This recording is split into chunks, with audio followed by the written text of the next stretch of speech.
Hi, I'm Kendra Tyler, and I will be reading the second chapter of Charlotte's Web. Chapter 2, Wilbur. Fern loved Wilbur more than anything. She loved to stroke him, to feed him, to put him to bed. Every morning, as soon as she got up, she warmed his milk, tied his bib on, and held the bottle for him.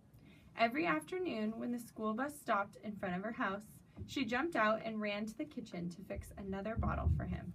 She fed him again at supper time, and again just before going to bed.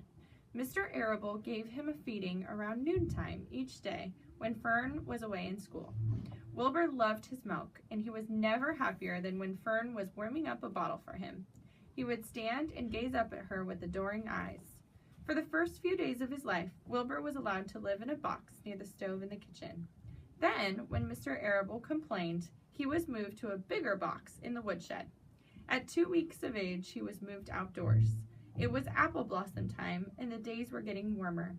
Mr. Arable fixed a small yard, specially for Wilbur, under an apple tree, and gave him a large wooden box full of straw, with a doorway cut in it so he could walk in and out as he pleased. "Won't he be cold at night?" asked Fern. "No," said her father. "You watch and see what he does."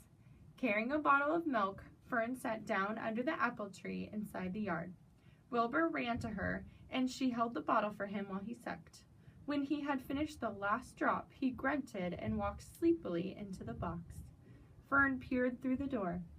Wilbur was poking the straw with his snout. In a short time, he had dug a tunnel in the straw. He crawled into the tunnel and disappeared from sight, completely covered with straw. Fern was enchanted. It relieved her mind to know that her baby would sleep covered up and would stay warm. Every morning after breakfast, Wilbur walked out to the road with Fern and waited with her till the bus came.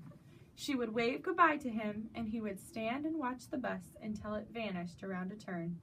While Fern was in school, Wilbur was shut up inside his yard, but as soon as she got home in the afternoon, she would take him out and he would follow her around the place. If she went into the house, Wilbur went too. If she went upstairs, Wilbur would wait at the bottom step until she came down again. If she took her doll for a walk in the doll carriage, Wilbur followed along. Sometimes on these journeys, Wilbur would get tired, and Fern would pick him up and put him in the carriage alongside the doll.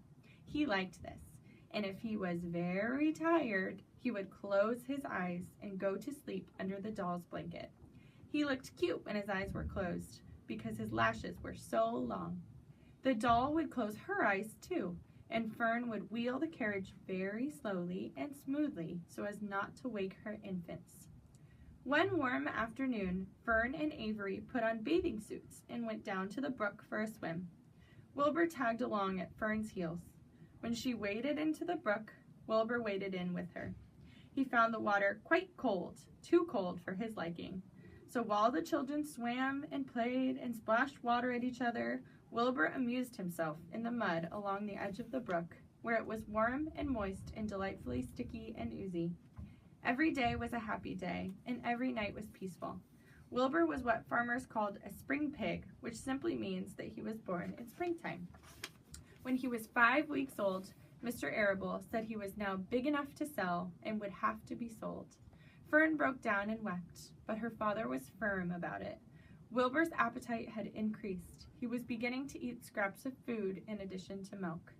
Mr. Arable was not willing to provide for him any longer.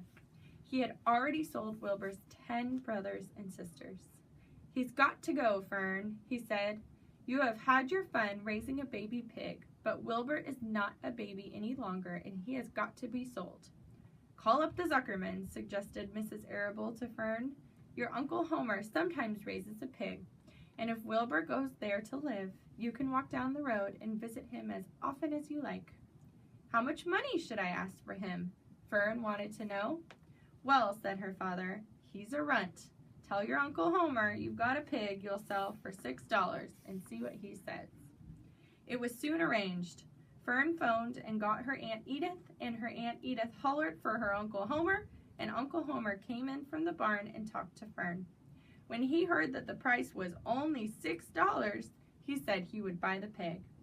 Next day, Wilbur was taken from his home under the apple tree and went to live in a manure pile in the cellar of Zuckerman's barn.